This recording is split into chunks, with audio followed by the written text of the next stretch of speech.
nggak bisa bayar gaji pegawai. Yes. Akhirnya ujung-ujungnya bela-belain nyari kerja.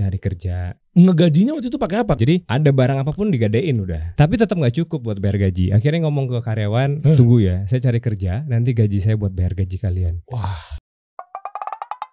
Kita kasih solusi. Wah, ini nih 100 cabang di seluruh Indonesia ya? Seluruh Indonesia belum semuanya. 100 sih. kan? 100 bang. Tuh. Mas Diri. Kebuli Abuya men, legend nih. Ini saya beli cobain nih. Dan Boleh. guys, ini pastikan lo nonton sampai akhir nih. Ini kisah perjuangan beliau tuh luar biasa loh. Masya Allah. Sampai nggak bisa bayar gaji pegawai. Yes. Akhirnya ujung-ujungnya bela-belain nyari kerja. Ngelamar kerja. Terus 15 waktu itu tahun kerja. 15 tahun kerja. Ngegajinya waktu itu pakai apa? Ketika masuk kerja kan nggak langsung gajinya gede. Nggak langsung gaji gede. Jadi ada barang apapun digadein udah. Tapi tetap nggak cukup buat bayar gaji. Akhirnya ngomong ke karyawan, tunggu ya, saya cari kerja. Nanti gaji saya buat bayar gaji kalian. Wah. Jadi sabar. Akhirnya mereka mau tuh. Belum lagi yang kerja terus gabungan sama istri, gajinya kalau digabungin itu kan 3 digit ya. Yes. 3 digit berarti 100 jutaan ya. Alhamdulillah. Terus kenapa dihempaskan begitu aja sampai orang tua meeting ketemuan sama mertua? Disangkanya ini ikut aliran-aliran apa nih, mau resign dari kantor gara-gara pekerjaannya syubhat ditinggalin gaji ratusan juta kan? Yes. Jadi wah nih hidupnya pelik banget guys. Pelik. Ini parah deh. Lu mesti stay di sini dan lu ikutin sampai akhir deh. Terus yang dengan bermodalkan tauhid, nice. Dengan gaya ajak ibu jalan-jalan ke Padang Payakumbuh ya. Terus nekat nggak punya duit sama sekali. Terus tiba-tiba pas buka ATM, cling, ada duit, puluhan juta. Alhamdulillah. Kok bisa? Ini pakai apaan caranya begitu? Ini ajaib nih, hidupnya beliau ajaib guys. Ya, oke, nanti kita ceritain. Ya, ceritain ya. Sampai akhirnya punya Kebuli Abuya. Alhamdulillah. Cabangnya berapa nih? 1 sampai ini 72 nih. Iya, belum diupdate. Oh, belum diupdate. Belum diupdate. Cakung, Rawalumbu, Pasar Baru, Tanah Abang, BSD. Capek udah panjang banget, banyak banget. Hadir di 7 provinsi dan 12 kota. Kok bisa begini sekarang nih? Ya. 7 brand yang kita udah bangun, jatuh bangun. Jadi ya sa'inya udah. Iya ya. Tawaf 7 lingkaran ya. Akhirnya ketemu zam-zamnya di sini. Alhamdulillah. Iya benar ya. Masya Allah, muncrat juga airnya ternyata ya. Masya Allah, udah Safa Marwah ya. Ini kita cobain aja langsung nih ya. Cobain Mas Dery. Ini saya lihat waktu itu sama istri pernah jalan terus tiba-tiba ngelihat, ini maaf ya sebelumnya ya, Bang Okta maaf banget ya, bukan gak ngehargain. Saya ngeliat Kebuli Abuya mau mampir, tapi sorry banget kita nggak jadi mampir nih. Rame males. Rame banget. Iya kan? Udah kita lewatin aja lah. Ya nggak tahu lah, itu bukti bahwa emang banyak pelanggannya kali ini. Masya Allah nih. Tuh asap-asapnya udah paling demen deh. Emang boleh di resto ngebul-ngebul gitu kalau dekat perumahan? Kan di Kerangan ada kan? Ada di dekat rumah gue itu ada tuh. Jadi kita 90% prosesnya itu dari central kitchen. Di outlet mereka udah nggak ada asap-asapan lagi. Nah ini smoky dari mana? Smoky ya pada saat nasinya itu pada saat kita masak itu ada proses pengasapannya. Tapi itu dilakukan di outlet. Tapi ayam, kambing, sambal dan lain-lainnya semua diproduksi di central kitchen. Tapi nasinya ini nih yang dengan bumbu khusus, ada proses kasih saffron pewarnaan. Jadi warnanya warna-warni tuh. Iya benar. Ya terus kemudian nanti juga kita asapin pakai kayu rambutan. Nah, smoky-nya dari situ. Oh, oke. Bentar, ini kan ada ratusan cabang. Ya. Semuanya punya sendiri atau mitra? Ada mitra.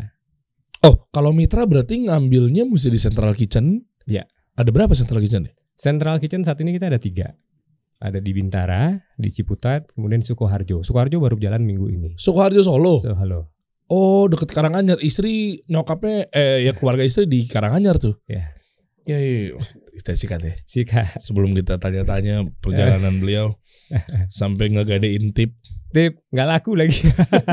Buat gaji pegawai. Bawa combo gitu kan, gede-gede. Ini nih terakhir nih, mudah-mudahan bisa laku. Ditolak ya karena buat apaan, nggak laku. Motor udah dan lain-lain udah dijual itu bisa, tapi sampai tip nggak ada. Akhirnya udahlah kita putusin kerja deh. Akhirnya keterusan tuh kerja 15 tahun 15 tahun di perusahaan yang di Cibubur juga ada tuh. Ada Loka kerja di situ ya, retail ya, grupnya Mahdia. Iya. Ini kita gas. Yang mana nih? Cap, cip, cup, belalang. Ayamnya mana? Anda nggak mau katanya ya? Yang mana nih ini kali ya? Nih kita kalau makan nih mesti tuang dulu nih semuanya nih. Waduh. itu demen banget pedes nih. Bang Okta. Lahirnya di Februari ya? Januari dong. Oke. Wah, kelihatan gak sih dari situ? Teman-teman cukup diilerin dari jauh aja ya. Oke, ini sambalnya. Nah itu yang hitam-hitam, hati-hati lebih pedas tuh. Lada hitam. Lada hitam kan? Iya. Ada cengkeh, lada hitam. Bismillah.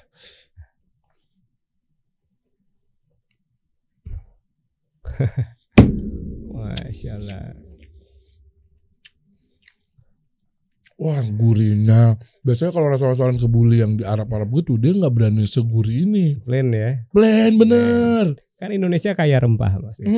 Jadi di sini kita ada kapulaga juga, ya kan, ada cengkeh, ada lada hitam, ada lemon hitam. Jadi perpaduan antara Timur Tengah dan Nusantara, hasilnya itu yang bisa. Jujur ya, maksudnya kalau kita ke Arab nih, di sana ada restoran onta kan, Hasibasha atau apa gitu namanya. Tanpa mengurangi rasa hormat gitu ya, untungnya brand luar kan, kita kan lokal gitu, jadi kita bahas aja di sini, kita evaluasi lah. Kadang plain banget ya, mereka Arab tuh nggak demen yang terlalu berasa. Kita kan lidah Indonesia kan, ternyata kebuli abuya ini nyocokin sama lidah orang Indonesia. Tapi kemarin beberapa chef dari sana pas datang ke sini mampir tuh, kita ada undang mereka cobain, mereka habisin nambah sampai 3 piring loh. Masya Allah. Jadi dicocokin juga lidah Indonesia yang masuk. Timur Tengahnya dapat. Dan si Syekh Abdul Rahman tuh bilang, ini kita mesti buka nih di sana nih. Bismillah.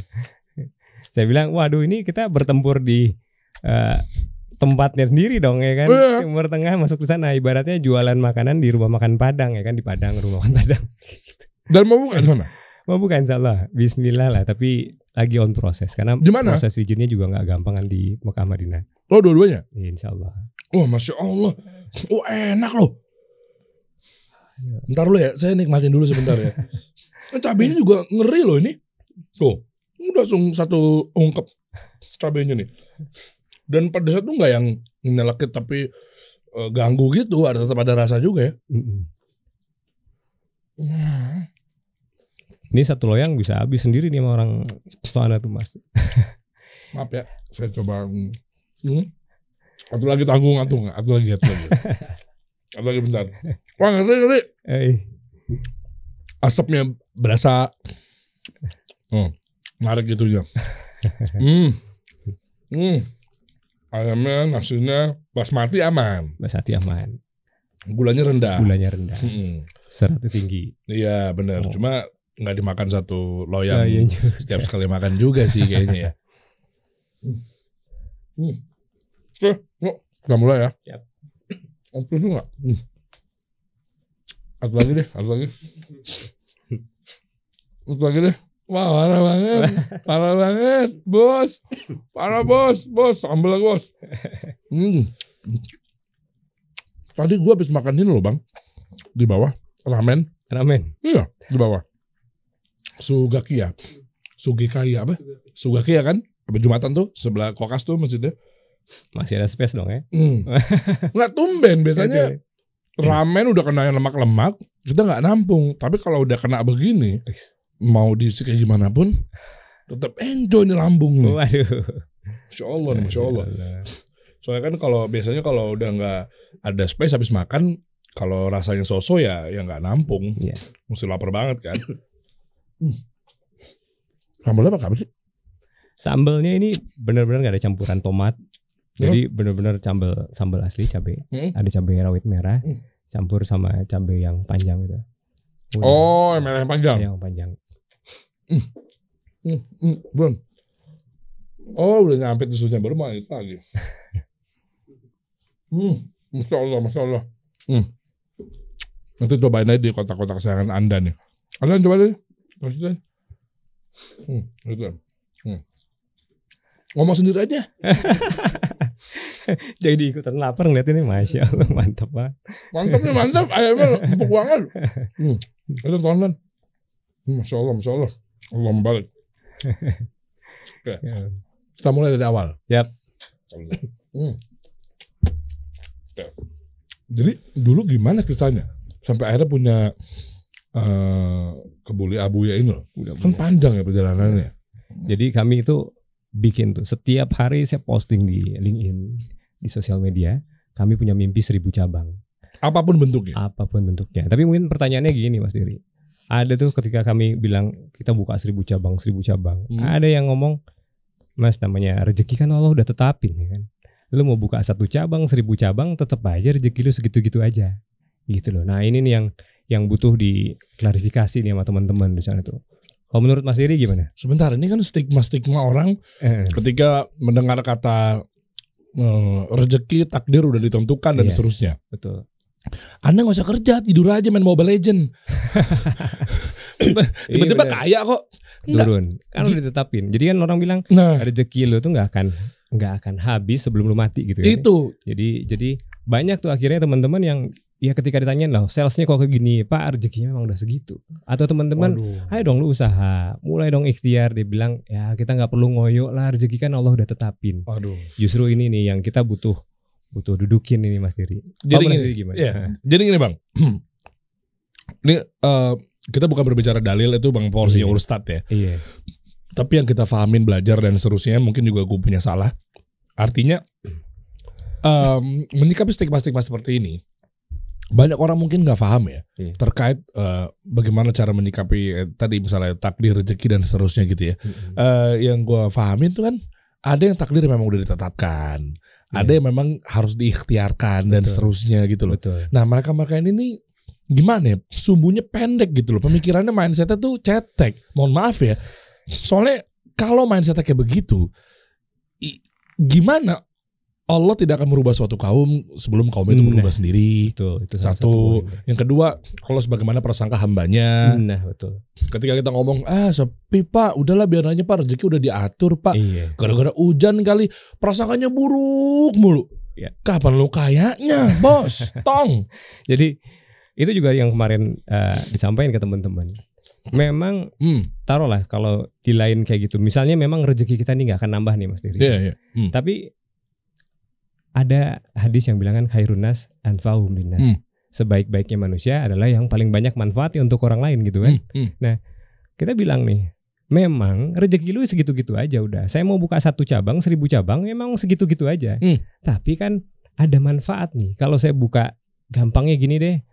Gue bikin 1 liter nasi kebuli, dapetin 10 porsi, dagangin satu-satu sama orang, dapetin 100.000 per hari udah cukup ya kan. Tapi manfaatnya itu kan cuma buat diri sendiri. Ya kan, buat diri sendiri. Tapi kalau andai kan misalnya buka 1 cabang, mungkin manfaatnya bisa untuk 1 keluarga. Nah, kenapa kita mimpi 1000 cabang? Biar manfaatnya itu bisa 1000 keluarga, bisa membuka 10.000 lapangan pekerjaan, bisa memberikan 100.000 nasi box gratis setiap hari. Karena memang ada hadisnya juga kan, sebaik-baiknya hamba itu adalah yang paling banyak manfaatnya, dan sebaik-baiknya juga manusia itu adalah yang memberikan makanan ke saudaraannya. Nah itu kita yang dari kenapa kita pilih bisnis F&B. Kita sih berharap memang manfaatnya untuk orang banyak itu bisa terbuka luas, dan kita bisa memberikan makan gratis tuh Mas. Jadi ya bismillah. Makanya selalu di hashtag kami bikin, kami yang selalu bermimpi untuk membuka 1000 cabang Kebuli Abuya, membuka 10.000 lapangan pekerjaan, dan memberikan 100.000 nasi box gratis setiap harinya. Nah ini akhirnya mindset kayak gini yang bisa menggerakkan nih harusnya kan. Ya emang rezeki lu memang 1, emang udah 1 cabang. Tapi kan kalau bisa kita dianggap terbaik dari mata Allah dan Rasulnya, kenapa enggak? Itu sih Bang. Masya Allah. Nggak nyangka nih Bang Okta nih. Makanya kita udah jatuh bangun bikin 7 brand loh, bangkrut, terus kemudian bikin lagi, bangkrut lagi, sampai 7 yang akhirnya alhamdulillah mungkin setelah 7 itu ada zam-zamnya di Kebuli Abuya, dan alhamdulillah dalam 1 tahun terakhir kita bisa buka 100 outlet. Alhamdulillah, bersyukur sih dari situ. Allahu Akbar. Bang, cerita dong dari awal dong. Cerita dong dulunya perjuangannya gimana sampai akhirnya sekarang kan ada berniat pengen buka di Madinah, Mekah, kan terus juga bagi-bagi gratis dan seterusnya gitu kan. Artinya kan udah di tahap ini kan banyak proses yang dilaluin. Banyak juga netizen yang beranggapan bahwa wah lumayan enak sekarang udah kayak begini, ya kan wajar lu bisa bagi-bagi makanan lah. Gua boro-boro bagi-bagi buat gua aja ngepas, ya kan. Yang tadi aja stigma kayak gitu aja lu udah berprasangka buruk sama Allah sebetulnya. Ini kan, nah makanya coba pengen lihat perjuangannya. Ya. Biar teman-teman yang merasa sendiri tuh, oh dia ternyata berdarah-darah ya. Oh ternyata ikhtiarnya berkali-kali lipat ya. Gagal ini, coba lagi. Gagal Betul. ini, tambah ini lagi. Coba lagi ini. Dan seterusnya sampai akhirnya nggak ada nyerahnya gitu loh. Yes. Nah awalnya gimana bang? Dulu banget pertama Dulu kalinya apa? banget Pegawai? Ya, justru dulu waktu kuliah itu mulai usaha dulu. Laundry, kita bikin laundry. Oh laundry. Jadi saya kuliah di IPB, musim hujan tuh bang, sering hujan ya kan. Jadi kalau mau nyuci spray selimut itu kan rada susah. Iya. Ada rumah di Bogor, terus ngomong nih, aduh nih kalau anda kan nyuci selimut repot nih. Akhirnya beli mesin cuci. Tapi ini kalau mesin cuci dipakai buat sendirian sayang juga. Akhirnya mulai keliling dah tuh, cari laundry yang sekitaran, dapetin pamfletnya, kita bikin, ikutin. Udah semester 2 mulai bikin laundry. Modalnya? Modalnya itu dari orang tua. Oh, Minta orang tua, "Mat, ini 1,5 juta waktu itu beli mesin cuci." Oke. Ya kan, alhamdulillah sih orang tua memberikan kecukupan ya. Maksudnya ada rumah dan dikasih mobil juga waktu itu di Bogor. Oke. Tapi bukan berarti harus ya menikmatin duit orang tua gitu loh. Kita pikir ya memang mau sampai kapan sih orang tua hidup ya kan. Akhirnya walaupun diberikan fasilitas yang kayak gitu, ya kita juga nggak mau ongkang-ongkang kaki. Kita mikir nih, udah dari semester 2 cari duit sendiri deh. Ngomong untuk orang tua, nih kasih modalnya mah 1,5 juta, nih beli mesin cuci. Mudah-mudahan kedepannya nggak usah kasih uang jajan deh. Masya Gitu. Allah. Jadi buat bensin dan lain-lain itu insya Allah bisa lah. Dengan modal ini ada potensi nih, ada problem di Bogor. Sering hujan, orang mau nyuci spray sama selimut itu susah kan, orang motivator bilang gitu kan. Di mana ada problem, di situ ada peluang. Nah, dulu belum ngerti tuh. Cuman ngerasa memang mau nyuci di mana. Ya udah akhirnya jalan, terus kemudian hari kedua mulai bagi-bagi flyer, dapat tuh 1.600 orderan Apa? taplak meja, Bang. Taplak meja restoran? Meja dari Kebun Raya Bogor. Oh, itu yang istananya? Istananya. Bukan, yang punya pemerintah kan? Iya betul. Kan di situ ada tempat anggrek-anggrek gitu kan, taplak mejanya yang enggak ukurannya cuma 60 cm kali 60 cm. Itu ada 1.600 tuh. 1.600 pieces dapat orderan di hari kedua. Di hari kedua belum punya karyawan. Nah terus ngerjain nyuci sendiri. Itu bahannya apa? Ambil sendiri. Bahannya bludru. Nah jadi ini ceritanya unik nih, lucu nih. Oke. Jadi pas dapat 1.600 jemput tuh, bawa ke rumah, malam-malam pulang kuliah nyuci. Jadi pas dimasukin bisa masuk 30 taplak ke dalam mesin cuci. Wih. Oh ya kan, akhirnya ya udah 30 1.600 3 hari kayaknya nggak selesai nih ya kan. Coba dong masukin 30 pertama, 1 jam kelar taunya botak semua. Bludrunya hancur, akhirnya diem. Itu kan tanggung jawab dong. Tanggung jawab. Ya dia kepikiran, waduh ini boro-boro buntung nih ya kan. 30 taplak harus diganti. Nah, akhirnya udah waktu itu belum zamannya ada handphone yang bisa langsung browsing ya kan? Pergi ke warnet, cari nih gimana treatment untuk ini. Jadi ini buat teman-teman nih. Jadi kadang kita nggak butuh ilmu dulu ya kan, kadang untuk mau usaha jalan dulu. Tapi memang ada resiko nih botak ya kan. Tapi learning by doingnya ini nih yang bikin sampai ke hati tuh. Tapi kan ada yang bilang juga harus berilmu dulu sebelum beramal. Ya benar, itu benar. Tapi kan ada ilmu-ilmu basic yang memang kayak nyuci kan tinggal pencet. Itu kan ilmu basic tuh, masukin air, masukin deterjen. Iya. Cuma nggak siapa yang duga kalau tiba-tiba ada datang tipe bludru. Oh itu kan yang ada bulu-bulunya itu kan. Bulu-bulu yang tipis-tipis gitu. 30 pieces botak. Dan tadinya karena 1.600 mikirnya 3 hari baru selesai kalau pakai mesin itu. Tapi ternyata pas dicari di warnet harus dilakukan manual satu-satu. 1.600 satu-satu tuh kayak gitu Mas Adi. Satu-satu. Loh, emang ada alat yang laundry tempat lain pasti kan ada aja alat yang. Nah makanya baru ketahuannya setelah balikin nih udah nih ada 30 yang ini, yang orangnya malah ketawa. Dia bilangin makanya kita itu udah kebanyak laundry nggak ada yang mau terima lah. Dia ambil sama dia. Pede banget. Yang gede-gede profesional aja nggak berani ngambil, kita ambil ya kan. Waduh ya itulah cerita di awal. Ganti nggak? Alhamdulillah sih waktu itu dimaafkan ya, cuma 30 dari 1.600. Tapi itu udah mata udah begini-begini yang nganterin ya kan. Iya, timeline-nya mundur tuh nyuci manual. Di manual sambil kuliah pula ya kan. Sabunnya Daya lagi. Daya udah nggak ada ya sekarang ya. Dakdik dudel Daya. John Banting tuh. Biar harapannya dapat itu tuh hadiah dulu ya kan. Iya bener. Ya. Abis itu tuh kan bagus dong usahanya. Alhamdulillah tuh sampai 8 cabang, 8 titik penjemputan. Jadi kita nggak perlu bikin cabang sih sebenarnya. Ada teman-teman yang di kos-kosan kita bilang, lu punya berapa orang nih di sini? Ya kan ada 40 orang, 40 kamar terus segala macam. Lu mau nggak sih jadi cabangnya kami nih? Ya gitu ke teman. Akhirnya nanti kita 10% dari revenue-nya buat lu deh. Wah pada mau ya kan. Akhirnya dia coba ngumpulin seminggu sekali atau 2 kali seminggu kita jemput diantar. Tapi yang kebanyakan tuh spray sama selimut gitu. Ya akhirnya alhamdulillah jalan, punya tabungan, terus kemudian ngerasa punya duit nih. Pas ke Bandung liatin ada Serabi NH dulu ya kan. Serabi Imut Setiabudi. Cuma dulu mikirnya cuan karena ada temen tuh di sana bilang, bro itu Kang Iwan yang punya Serabi NH udah bawa BMW 5 juta tuh sehari omsetnya ya kan. Kepikiran 5 juta dia punya margin 2,5 juta 50% rata-rata di F&B, berarti sebulan 75 juta dong ya kan. 75 juta berarti gak sampai setahun udah bisa dapetin BMW, wajar ya kan. Udah mikirnya kayak gitu dulu, ya ngapain kerja nih kayak gini, ya udahlah kita jualan Serabi gitu kan. Modal dari laundry. Laundry yang 8 titik tadi. Iya. Yang nyuciin selimut tetangga. Selimut anak-anak kosan. Tapi alhamdulillah kan 3 tahun jalan tuh laundry. Lulus 2004 ya alhamdulillah sih masih sampai target 3,5 tahun bisa wisuda juga walaupun jadi tukang cuci ya kan. Tapi kan tukang cucinya bisnis sendiri laundry. Tapi kalau orang tuh datang ke rumah itu udah bawa apuk tuh rumah udah. Banyak cucian di mana-mana. Jadi akhirnya kita franchise lah itu. Franchise itu franchise pertama. Tapi memang bayar 6 juta waktu itu. Kita belajar tuh bikin serabinya, bikin fla, bikin mayonnaise, sampai semua menu yang ada di Serabi NH itu kita bisa bikin tuh. Namanya harus Serabi NH? Enggak, bebas. Boleh pakai Serabi Bandung, boleh Serabi NH, tapi waktu itu kita bikin Serabi Menor. Kenapa Menor? Karena kan dia diwarna-warnain, Mas.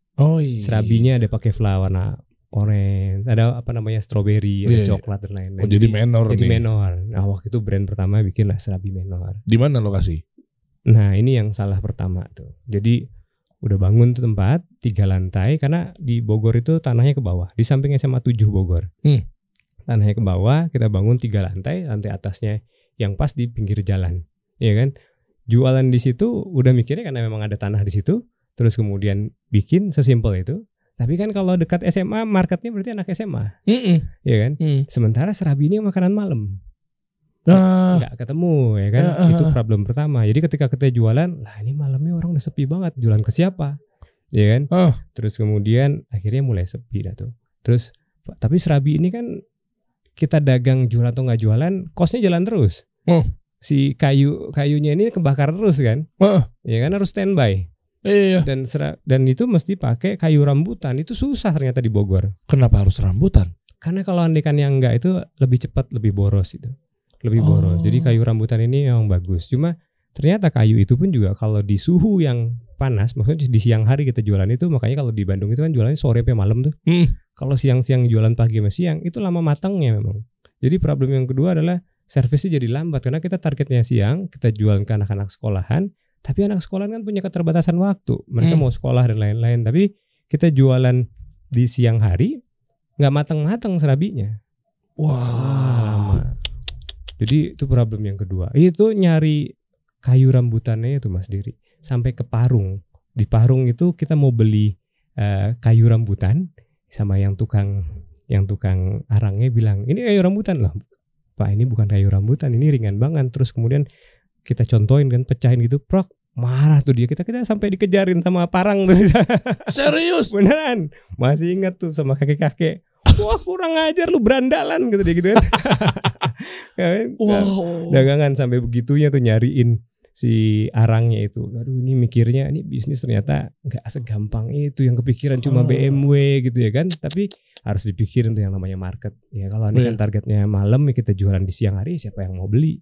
Terus kalau secara operasionalnya nggak gampang untuk prosesnya di siang hari, jadi nggak matang-matang tuh Serabi. Yang ketiga juga ya kalau bahan bakunya susah untuk diambil, ya cari ya pasti juga akan jalan nih bisnisnya. Nah itu sih pelajaran pertama. Akhirnya di situ tuh kita habis sudah. Ya memang nggak ada duitnya kan, nggak ada jualannya. Sementara investment di situ udah gede. Karyawan ada 14 orang yang harus digaji. Kenapa langsung 14 sih Bang? Karena gede, 3 lantai. Enggak, maksudnya langsung OPEX tuh harus sebanyak itu ya? Dulu kan confident aja mikir di sana berapa orang sih di Bandung? Ada 15 orang, segampang itu. Dulu kan ya learning by doing, kita main babat sono. Itu tadi kan harusnya berilmu dulu sebelum beramal. Iya. Kalau dulu kita kan ngerasa koboy aja udah. Kalau kebanyakan mikir mah nggak jalan-jalan nih bisnis. Iya ada benernya juga sih. Ya benernya kita jalan, tapi ya memang bentrok sana sini. Ya kan akhirnya tuh buat gaji karyawan gak ada duit. Ya sebulan, 2 bulan, 3 bulan kita nombok. Tapi bulan keempat itu kayaknya tabungan udah habis. Habis banyak kan di capex tuh. Pas ngebangun itu segala macam duit habis di sana. Ya buat operasional itu cuma tabungan paling cuma buat 3 bulan. Oke. Ya setelah jalan 3 bulan buat bayar gaji kita jual motor. Terus kemudian akhirnya ngadein apa yang ada di rumah. Sampai tadi yang saya cerita, tip combo yang Simba itu dibawa ke Pegadaian nggak laku. Akhirnya ngomong udah. Kata dia bilang menyelesaikan masalah tanpa masalah. Taunya Simba juga nggak bisa. Oh nggak bisa ya. Jangan bawa masalah. Jangan. Bawa masalah. Oke, abis itu ngomong dah udah ke karyawan, sabar ya. Gue cari kerja nih, nanti dapat duit dari gaji buat bayar gaji kalian yang diutangin gitu lah. Ya Allah.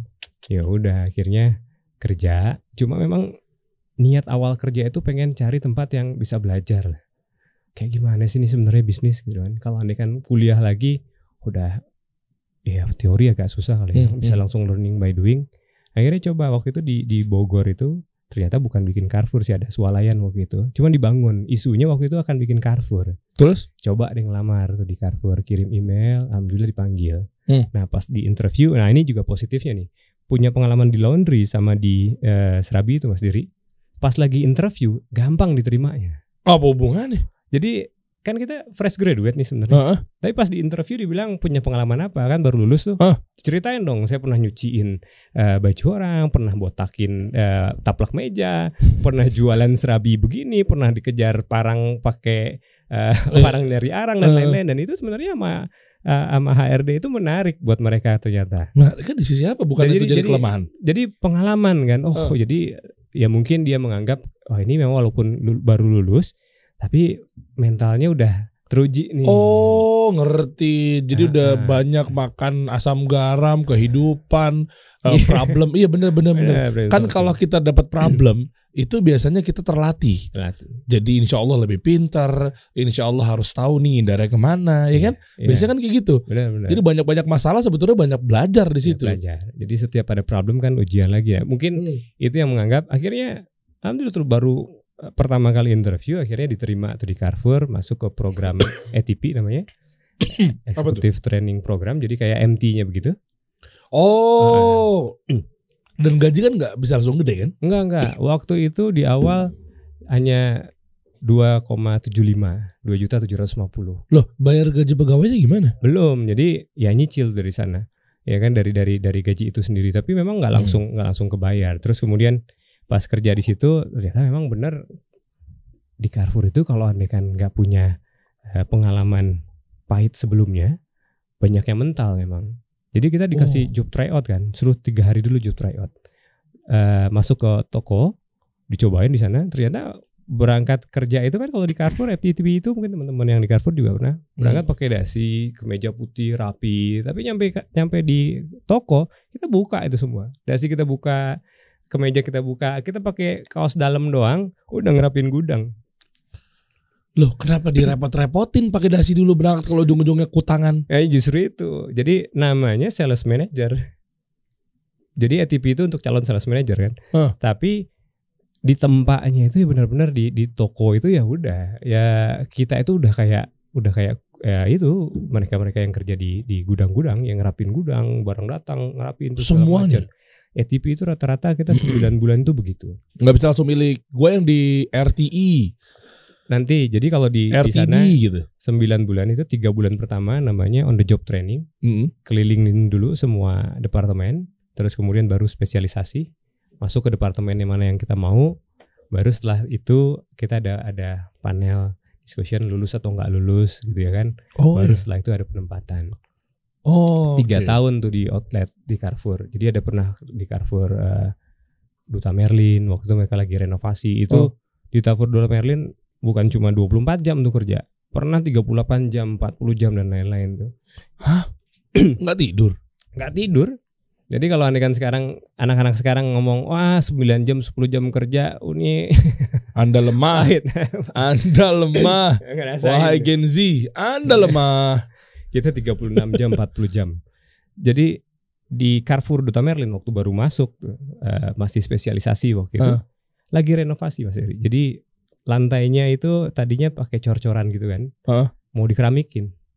Jadi malamnya setelah tutup toko, gondola tempat rak-rak itu harus dibongkar dan pindahin ke gudang. Dan terus kemudian itunya dikeramikin besok paginya. Jadi kita tutup toko, udah kita nggak pulang tuh. Kita bongkarin gondola, pindahin tuh barang ke gudang biar itunya bisa dipasangin keramik.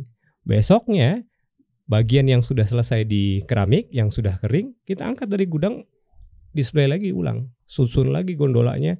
Dan itu yang bikin kita kerja jadinya hampir 6 bulan itu 24 jam, 36 jam. Ya sampai infus kiri kanan di Opnam. Oh iya, drop udah itu. Dan itu sebelum 1 tahun kita kan gak dapat insuran. Maksudnya pas lagi dirawat itu bayar sendiri juga gitu. Oh iya. Bayar sendiri. Jadi makanya tadinya mau kerja buat biar bayar nyicil gaji karyawan, wah ini tempaan baru lagi nih. Jadi di kerjaan sampai kayak begitu. Jadi retail itu makanya sekarang kita juga banyak tim kami di Abuya itu yang dari retail. Karena kita tahu kalau udah pernah lulusan dari Carrefour retail kerja, tekbal nih, pasti strong lah insya Allah. Iya, tekbal nih, tahan bacok nih. Pasti kuat nih mentalnya nih. Kuat. Psikisnya udah kena tuh. Udah kena. Jadi mereka yang bisa lulus sampai di sana kerja di Abuya mau udah ringan lah insya Allah. Ringan gitu ya. Gitu. Jadi setelah kerja 3 tahun di office, kita mikir wah ini kayaknya ilmu di office juga udah alhamdulillah dari sales manager udah jadi division manager. Nah, ada promosi terus pindah ke head office tahun 2008. Megang project cost saving waktu itu. Apa tuh? Jadi ada sistem namanya Agentrix. Agentrix ini buat renegotiate by system, jadi tender online gitu lah. Tapi memang kerjanya kita juga ngeliatin nih apa sih potensi-potensi yang bisa di saving di satu perusahaan di Carrefour gitu ya. Jadi kayak misalnya contoh kami saving paling gede itu di printing katalog. Printing katalog Carrefour itu 1 tahun bisa potensial savingnya sampai 17 miliar. Oke dong. Oke. Saving kan? Saving. Jadi 1 tahun, jadi cuma 2 tahun tuh projectnya. 1 tahun itu kita bisa saving sampai 48 M. Setahun. Kalau nggak berhasil spending 48. Oh enggak. Sebaliknya? Enggak gitu. Enggak, jadi gini. Pertama kayak kami lihat nih apa sih expense yang paling gede di Carrefour? Pertama ternyata printing katalog. Kedua plastik shopping bag gitu kan. Akhirnya kita analisa nih. Ini bisa di saving dari mananya? Oh, katalognya Carrefour itu terlalu lebar nih. Gedean, kita kurangin dikit. Kertasnya terlalu tebal nih, kita kurangin dikit. Ya, efisiensi pelan-pelan ya. Kita renegosiate nih, selama ini kita pakai satu vendor doang, nggak pernah di review, nggak pernah diganti-ganti, dan itu pun juga supplier kecil gitu kan. Akhirnya kami invite yang pemain besar lah, Gramedia, Dian Rakyat, beberapa pemain gede. Kita teriak tender, dong, yang kecil-kecil teriak. Oh itu sampai datengin tuh yang ownernya Glory Offset namanya tuh. Didatengin, Pak Okta kata dia gitu kan. Itu ibu udah diem doang tuh, ngeliatin ke jendela. Ini kalau andaikan Carrefour tenderin kita kalah, itu karyawan kita semua yang pecat tuh Pak. Ya Allah. Kata dia. Wah, satu sisi kasihan kan. Apa itu kardus plastik? Ini yang printing katalog. Oh, printing katalog, apapun itu bentuknya. Printing katalog. Jadi karyawannya mereka itu 10 tahun terakhir kerjanya untuk buat bagian percetakannya Carrefour. Iya, pokoknya kayak harga lah, daftar produk baru, produk dan lain-lain. Iya, itu kan semua. Itu kan printing kan, printing semua kan. Nah itu yang printing itu value-nya tuh paling besar di Carrefour. Gemuk ya itu. Gemuk, gede. Dan akhirnya kita tetap tenderin. Ya bilang, ya Pak, dalam satu sisi Bapak memang harus inovatif dong Pak. Maksudnya kalau Bapak merasa kalah dengan si Gramedia dan pemain besar karena mereka punya sistem atau punya mesin yang lebih canggih dan lain-lain, Bapak kan udah 10 tahun nih, duitnya gede loh ini gitu kan. Ya kalau sekarang Bapak pun juga udah lulusan luar negeri dari Carrefour dan lain-lain, ini udah saatnya lah kita tender gitu kan. Benar, kita tender, yang menang artinya Gramedia waktu itu bisa saving sampai 17 miliar. Harganya turun. Malah justru saving ya? Saving. Kenapa bisa? Ini materi loh guys, ini ilmunya bagus loh. ya terkait cost efisiensi. Ini kalau buat teman-teman pengusaha harusnya di sini masih mantengin sampai detik ini nih. Betul. Ya. Abis itu kita gali dengan kepribadiannya dia lebih dalam ya. Masya Allah nih. Jadi artinya gini, cost efisiensi itu kan tricky banget. Ya kan, harus main puzzle. Betul. Ya kan, ngambil ini, ngambil itu dan seterusnya. Kan pelan-pelan ya, vendor yang sebelumnya buat printing katalog itu kan budgetnya segini. Ya. X rupiah setinggi ini. Ya. Dan itu adalah vendor kecil kan. Betul. Kenapa pas ganti ke Gramedia kok malah jadi saving berapa? Sampai 17 miliar. 17 miliar saving gitu loh. Yang harusnya tuh cost banget kan. Betul. Nah itu kenapa? Gara-gara, coba gue tebak ya Bang ya. Apakah gara-gara Gramedia partai besar sehingga dia punya mesin dengan kecepatan yang begitu signifikan sehingga mungkin lebih mudah dikerjakan atau seperti apa? Banyak faktor. Pasti pertama ini ya. Sebelumnya kita overprice. Bisa jadi pertama itu. Oh lebih mahal? Kemahalan sebelumnya. Hitungannya apa? Per apa nih? Iya per kilo. Ya apa sih kalau per lembar? Per lembar. Per lembar ya? Per lembar. Yang kedua memang spek kita mungkin dulu terlalu tinggi kali ya. Yang ketiga memang kayak si Gramedia memang udah besar, volumenya mereka gede. Nah mereka itu juga maksud gue tuh itu. Sudah punya cabang di seluruh Indonesia. Jadi kalau mereka kirim ke Carrefour cabang manapun, biaya transport mereka juga udah bisa cutting kan. Oh iya dong. Dan dia juga bukan cuma ngeprint untuk katalog Carrefour doang. Mereka kan punya percetakan bisa buat buku, bisa buat lain-lain. Jadi memang udah dapetin economic of scale yang gede lah. Jadi memang itu yang mungkin yang bisa menyebabkan kita bisa dapat saving 17 miliar. Terus kemudian kayak plastik shopping bag juga. Dulu kalau pernah ke Carrefour, dulu kan Carrefour itu ada 2 warna tuh. Logonya merah sama biru. Iya. Benar kan? Nah, terakhir itu kami anggap ini orang dengan satu warna biru doang. Ngapain gitu 2 warna ya? Kan bisa tetap tahu itu logo Carrefour gitu kan. Nggak perlu 2 warna. Dengan ngurubah 2 warna jadi 1 warna, itu pun juga kita udah bisa saving. Wah keren ilmunya. Tapi kan itu approval, kita ajuin kan. Jadi ini ada 10 item expense paling tinggi di Carrefour. Jadi printing katalog, plastik shopping bag, ada paper roll untuk kasir. Ya kan? Terus yang buat buah tuh apa? Paper bag untuk buah. Apa sih yang narik, yang miring itu? Ya, itu paper apa namanya? Kok paper bag? Plastic roll bag. Plastic roll bag. Plastic roll ya itu. Itu juga kayaknya semena-mena banget tuh. Nah, itu kan kadang buat bungkus-bungkus yang lain sih gue ambil, maaf ya Carrefour ya. Kadang kita ambil juga gitu buat, kan anak gue kadang kalau lagi masuk ke Carrefour kan suka bawa mainan. Dan rempong kan, dia awalnya pakai mainannya dipegang lah. Pas nyampe sana pakai plastik Carrefour sih bungkusnya, Hot Wheels-nya. Itu kita mikirin biar kurangin biaya, taunya begini-begini nih. Malah kayak begini-begini. Dulu tenang. Dulu kan itu zolim banget tuh. Ya anak gue bawa Hot Wheels berapa lusin, dikantongin di jaketnya, pas nyampe sana ngeluh. Ayah pegang. Ada plastik roll tuh. Bentar ya. Panjang kan? Bagi-bagi deh tuh. Waktu masukin Hot Wheels, masukin mainan itunya, apalah mainan itu, bola-bolaannya, deh ngebungkus taruh troli. Enggak mbak, ini bawa dari rumah. Mbaknya gue ya aja lagi kasir. Kayak gue gini ya. Kita setengah mati mikirin ya kan. Jangan dicontoh ya guys. Ini makanya kenapa di Islam tuh udah mengatur secara fikih-fikih tertentu ya terkait dalam hal ini gitu ya. Zolim, kita di situ mencuri kan gitu kan. Bener. Bukan haknya. Beruntukan. Iya bener loh. Makanya Islam tuh indah banget ngatur ya. Kayak beliau-beliau jadinya kan terzolim korbannya. Kena tuh. Jadi ini juga nih, mungkin teman-teman di Carrefour baru tahu nih. Kan orang kita tuh di Carrefour manajemennya Prancis kan. Dulu memang kan kita sampai kerja 30 jam, 80 jam, 40 jam dan lainnya, dianggap tuh Prancis ini kejam-kejam banget. Memang kalau mereka lagi visit itu ya, kalau berantakan, tendang-tendang doang tuh udah. Jadi ya, tapi di satu sisi, nah ini yang mau diceritain tuh. Ketika kita bisa saving sampai 48 miliar itu, gue 3 kali naik gaji, dan naik gajinya itu sampai 300%. Wow. Jadi mereka memang fair gitu ya. Ketika kita memang berantakan ya mereka memang tendangin, udah kan berantakin sampai kita udah capek pun mereka bisa marahin kita sampai nangis tuh ya kan. Dari perempuan. Tapi ketika achieve atau melebihi dari targetnya, mereka juga naikin gaji tuh pakai kalkulator doang. Okta kata dia dipanggil tuh. Jadi waktu itu punya bos finance director, direct report ke Jean-Claude Mota namanya itu. Panggil, dia tanya, gaji lu sekarang berapa? Tulis di kalkulator segini. Ya udah, nanti bulan depan segini ya. Ditunjukin. Hitungan dari mana tuh sih bos? Begitu doang tuh udah. Ya udah, nanti bikin par, minta ke HRD, dia tulisin itu Jean-Claude Mota yang keliling ke HRD, ke CEO dan lain-lain untuk naikin gaji bulan Dia yang depannya turun naik. langsung. Jadi naik gaji itu di Januari, di bulan April memang kenaikan gaji tahunan rutin, kemudian Desember naikin lagi gaji. Jadi Mantap. tahun 2009 tuh rekor naik gaji 3 kali. Masya Allah. Masya Allah.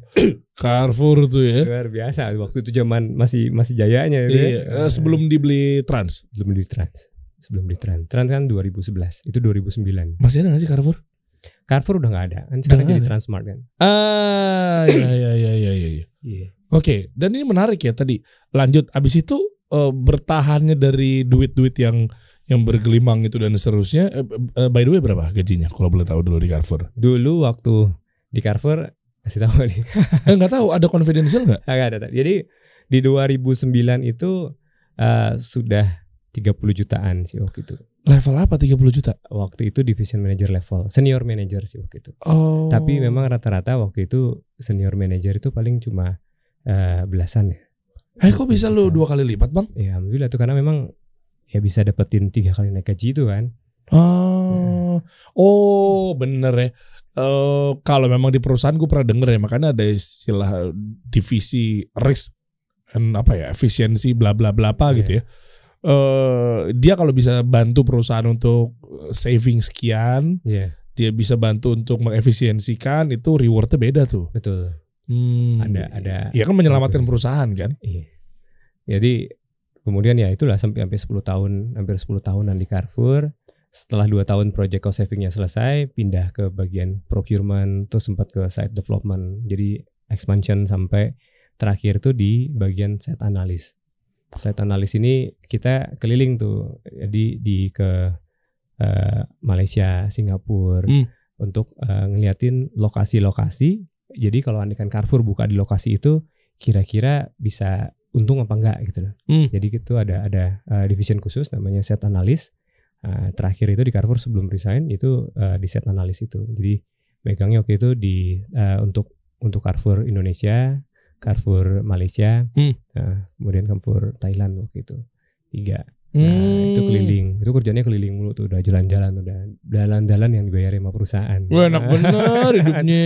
Enak tuh. Hotel bintang 5. Enak. Udah enak banget itu, kerjaan yang paling enak dah tuh. Tapi kan sempat ngerasain bongkar gudang 48 jam kerja. Sabar semuanya proses ya kan. Kalau andai kan waktu itu keluar. Jadi waktu kerja ini lucunya gini, waktu pas masuk itu ATP, itu teman-teman yang internal kan, waktu itu yang untuk jadi manajer itu ada yang eksternal, ada internal. Itu mereka tuh sampai taruhan, ini Okta ya katanya, kalau bisa lewat 2 bulan aja kerja di Carrefour udah hebat banget deh. Karena memang waktu itu kerja memang masih sales manager tapi udah bawa mobil ya kan. Mobil siapa? Orang tua ya? Orang tua. Jadi waktu kuliah itu alhamdulillah kan orang tua ngasih mobil sama ada rumah dan mobil.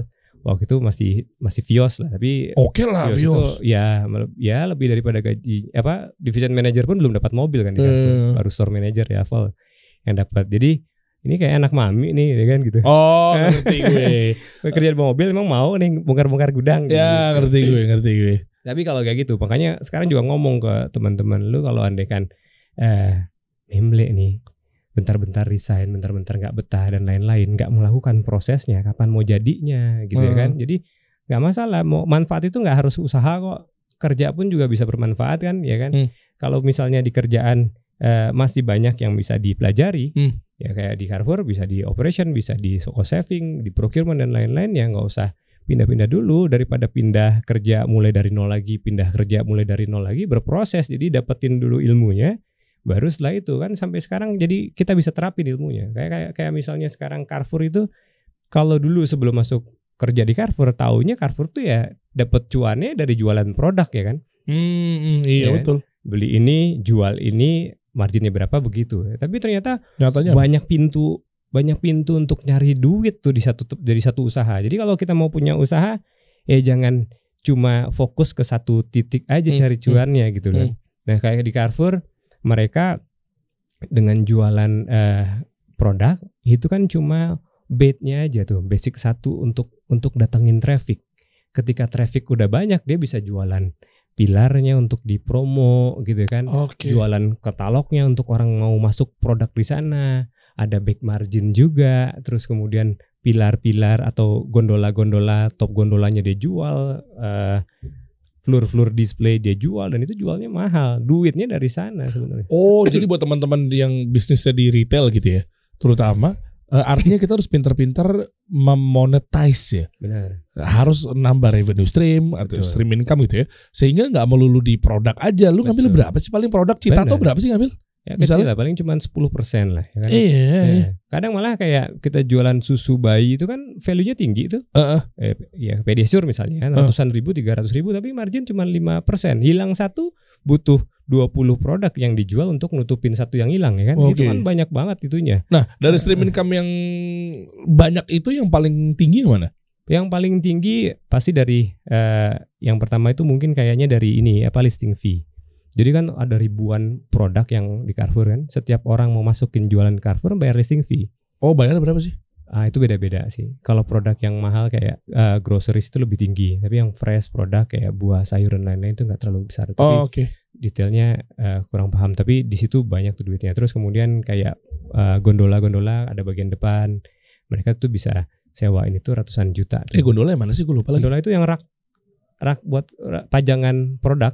Oh itu gondola ya, itu gondola namanya. Ya kan shelving kan ada yang eye level. Ada eye level. Eye level itu paling mahal tuh dijual. Terus kemudian ada yang paling depannya namanya top gondola.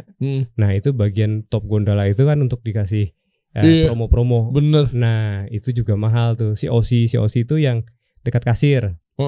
Kan di depan kasir tuh ada pajangan-pajangan tuh. Nah, itu juga dijual. Jadi mau display baterai lah, mau permen-permen, coklat-coklat di situ, itu duit. Nah, kenapa rata-rata Kinder Joy sama baterai alkalin sama Energizer ya? Ya karena di sana impulse kan, produk orang yang mungkin nggak ada kepikiran mau ke Carrefour mau beli baterai gitu ya kan. Strateginya itu. Iya, jadi taruh di depan. Lah kenapa Kinder Joy juga? Kinder Joy anak-anak bulat-bulat ya kan. Dia ngikut sampai kasir ya. Iya, kasir kan ngantri, diplototin sama anak-anak nangis-nangis guling-guling ya kan. Bulat-bulat. Desainnya juga bulat itu kan sebuah tanda. Iya. Nah, itu kan kerja bisa dapatin knowledge lah Mas, yang kita bisa terapin nanti di bisnis. Jadi ya kalau nyambung ya? Nyambung dong ya kan. Nanti pas di Kebuli Abuya ini nyambung ya? Apa coba pengalaman apa yang nanti kita bahas ya, lebih spesifikasinya di Kebuli Abuya ini teman-teman deh. Tapi maksudnya satu aja yang benar-benar berkesan banget ketika pengalaman di Carrefour, sehingga mungkin bundlingnya, mungkin strateginya A, B, C, D yang memang kepake di Kebuli Abuya. Jadi yang tadi multi streaming income tadi ya kan. Karena kalau di Carrefour kan bukan cuma dari jualan ya. Nah di Kebuli pun juga kita bisa bikin yang sama. Contoh? Jadi kayak Kebuli Abuya dengan trafficnya banyak, rame outletnya, kita kan bisa minta ke supplier untuk support. Terus kemudian kayak kemarin Mayora, mereka bisa ngasih free ke kita untuk showcase. Terus kemudian produk teh pucuk gitu kan, mereka kasih free. Loh, terus kenapa dia percaya? Nih sorry dipotong ya. Iya. Dengan dia mempercayakan kan ada yang harus kita bawa dong. Iya, yang kita bawa kan memang kita jualan. Ini kita udah punya sekian outlet, kita ada traffic sekian. Database.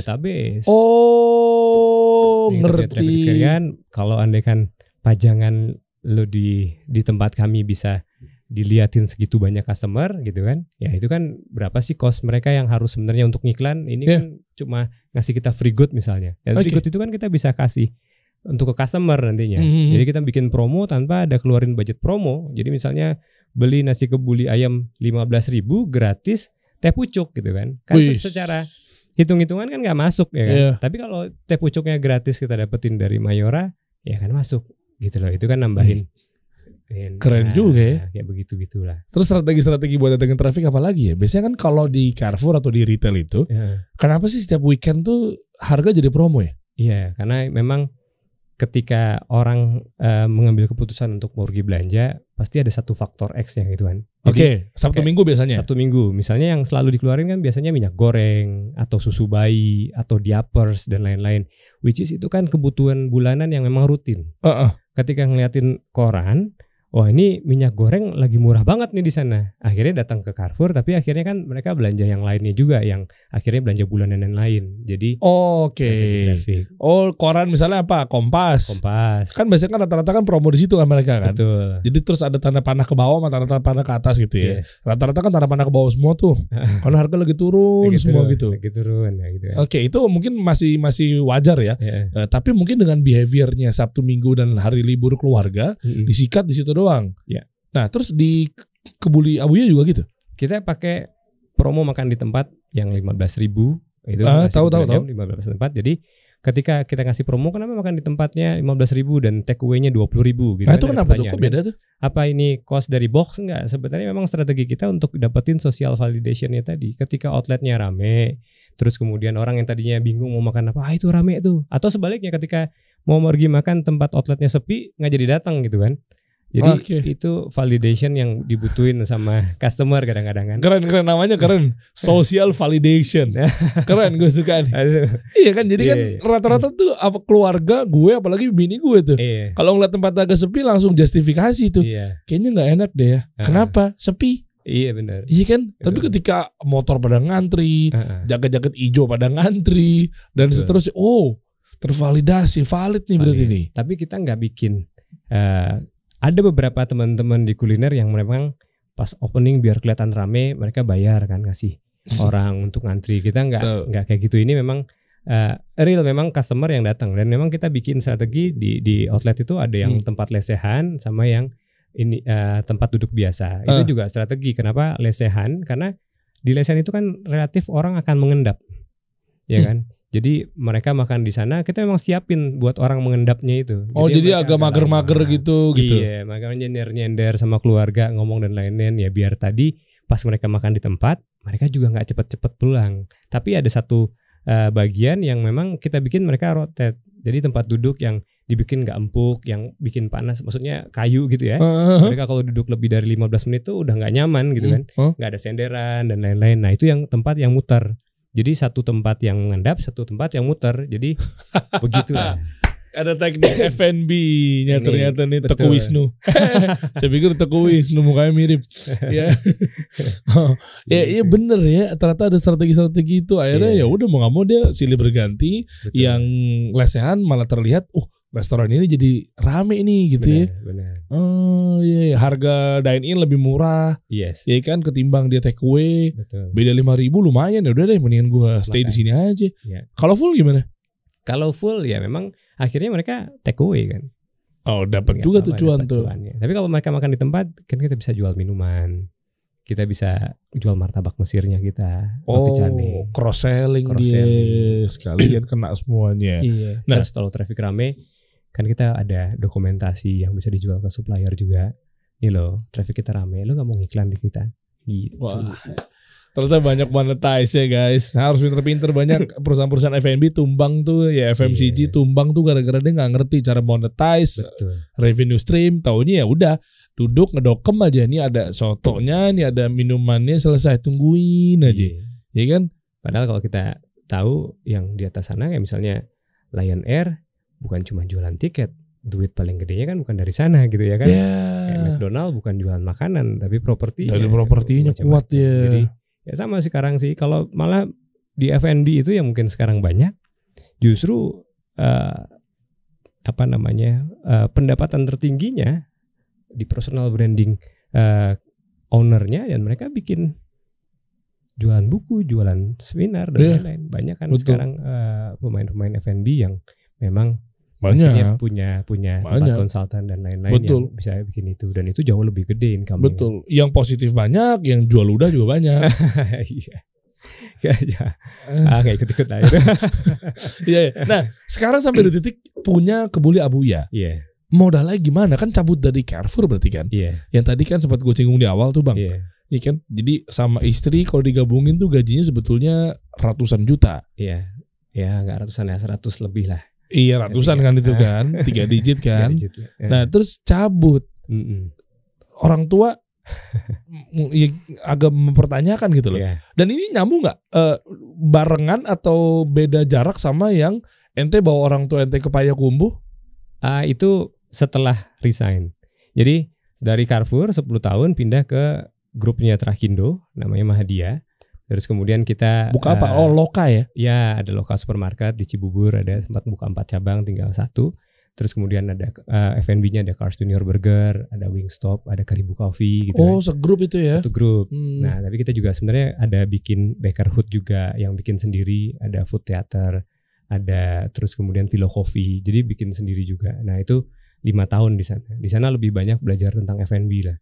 Tentang F&B karena kalau di Carrefour kan retail. Jadi di sini lebih banyak belajar F&B-nya, ya akhirnya bikin Abuya ini. Tapi ya memang titik baliknya sebenarnya lebih ke waktu istri hamil keempat sih ya. Tapi memang sebelum pas lagi hamil itu kebetulan baru tahu hamil itu pas lagi umroh itu yang kemarin tadi cerita. Jadi pas umroh lagi hamil, terus kemudian ngobrol-ngobrol sama ustadznya, istri ternyata kerja di waktu itu di Manulife Asset Management. Akhirnya disaranin ya kalau bisa ibu nggak usah kerja dulu lah kata dia. Karena insurance.